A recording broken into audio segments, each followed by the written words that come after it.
Un joueur de la NBA a été enlevé par des extraterrestres, un autre est sorti avec un mec et a été exposé en direct à la télévision. Voici les histoires les plus folles de l'histoire de la NBA. Et pour commencer, le sale petit secret de James Harden. À ce moment-là, Harden était sur la voie de devenir une légende. Alors les Rockets l'ont récompensé avec le plus gros contrat de l'histoire de la NBA. Et on connaît tous Harden, mec. Il voulait dépenser son argent, mais ne pouvait pas, comme les autres joueurs NBA, acheter une voiture à 1 million, un immense manoir ou des montres en diamant. Il a déjà fait tout ça? Alors, un soir à Houston, Harden a trouvé une façon encore meilleure de dépenser 1 million. Joe Budden a affirmé dans son podcast que le maillot de James Harden est suspendu dans les gradins. Pas dans une arène NBA, mais dans un strip club à Houston. Parce qu'il a dépensé tellement d'argent dans ce club de striptease qu'ils ont accroché son maillot dans les gradins.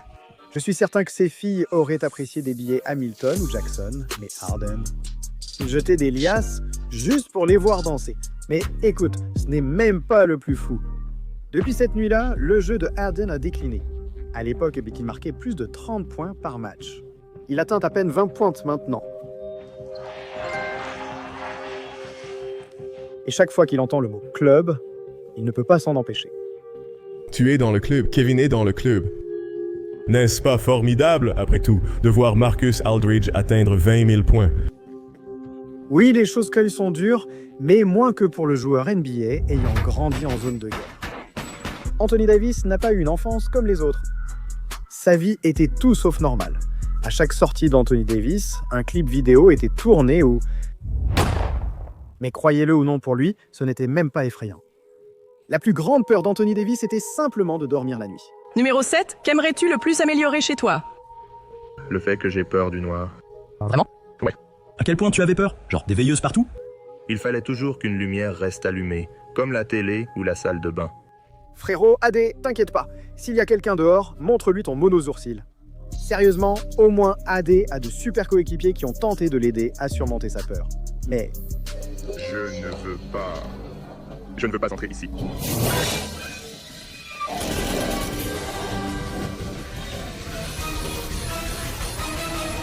Yo, AD, arrête de faire ta mauviette. Brown est là pour toi. Il a sauvé des vies. Quelques semaines après sa défaite, le King voulait se changer les idées après avoir encore perdu une finale NBA.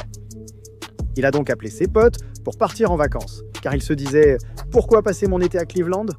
Évidemment, ils sont partis aux Bahamas. Dès leur arrivée, ils ont ressenti la douleur de LeBron et l'ont laissé choisir la première activité. Et on connaît tous mon gars. Bien sûr, il allait faire un peu le fou en buvant du vin. Peu après, ils ont fait quelque chose qu'aucun autre joueur NBA n'aurait osé, louer des jet skis. Non.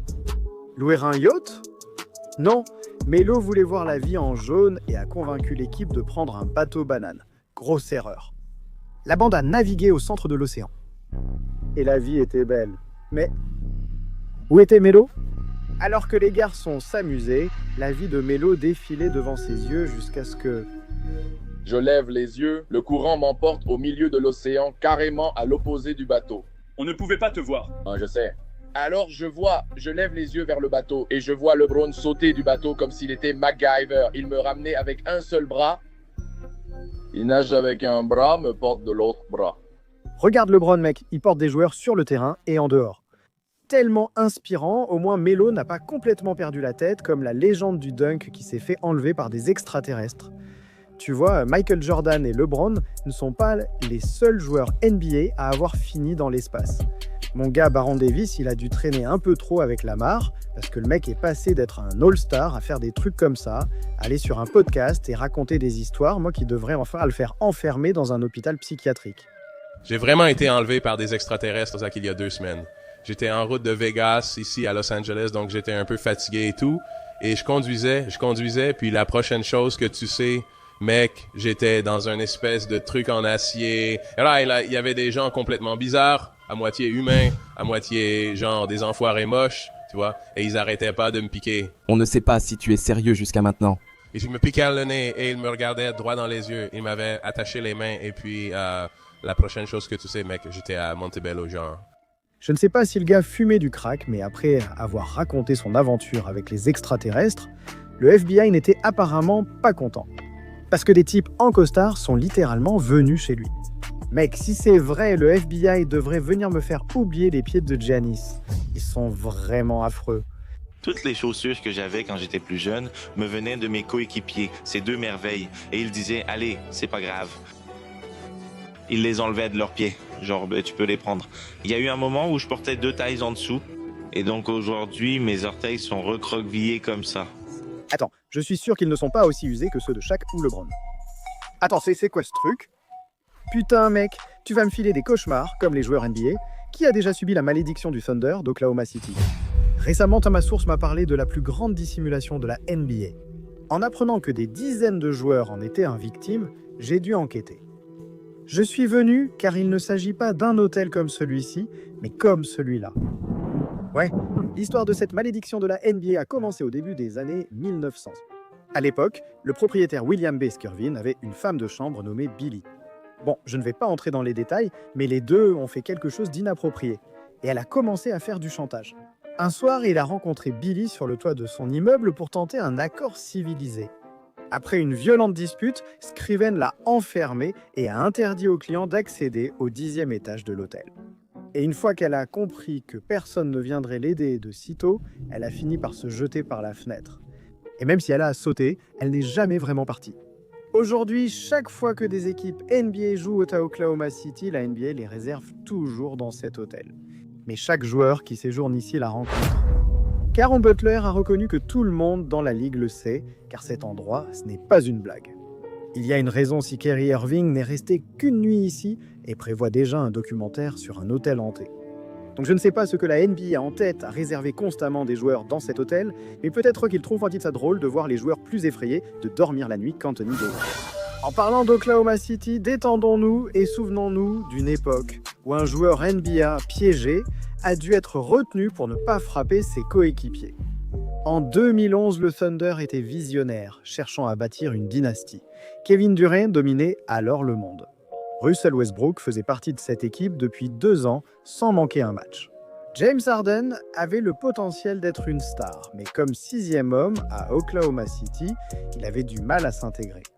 Plus tard cette année-là, le Thunder a voulu recruter un autre arrière pour assister Harden en 2e unité. Qui mieux que Nate Robinson pour venir? Il n'a cependant pas tardé à semer le chaos. Regarde ce type, c'est un vrai troll. Il n'a joué que 4 matchs à Oklahoma City et il y a une raison à ça. C'est à cause de ce qu'il a fait à mon pote Harden, mec. Je me rappelle quand James Harden était furieux parce que Nate Robinson était dans l'équipe. Pendant l'entraînement, on se demandait tous où il était. Nate court vers la voiture de James, conduit sa voiture jusqu'au coin de la rue, la gare au lavage auto et il ne dit rien à personne. Il prend des photos, genre, sur le capot. Dans le vestiaire, James demande furieux « Oh, où sont mes clés ?» Il est prêt à se battre avec Nate. Mec, si j'apprends que Nate Robinson a touché à ma voiture, je vais devoir lui faire comme Jake Paul et le laisser knock-out. Et je vais pas mentir quand même. Il y a qu'une personne plus louche que le combat de Nate. Regarde Dwight. Tellement t'inspire. Waouh, qu'est-ce que tu fais là, mec? Ou là, Dwight? Qu'est-ce qui se passe? On ne va même pas évoquer celui-là. En 2019, tout est devenu vraiment étrange en jouant avec le magicien. Dwight gérait une douleur fessière aggravée et tu sais, il s'est blessé aux fesses. Je ne suis pas un joueur de basket à $1 million, mais je pense que Dwight cache des secrets.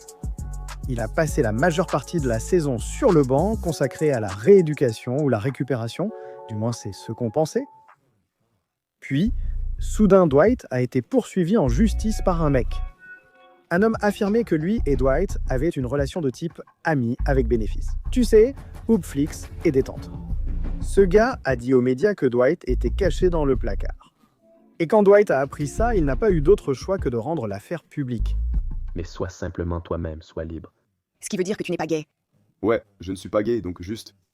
Arrête de mentir. Mec, je plains Dwight. Vrai ou pas, certains joueurs NBA veulent juste garder certaines histoires privées. Des moments embarrassants, des addictions, des meurtres.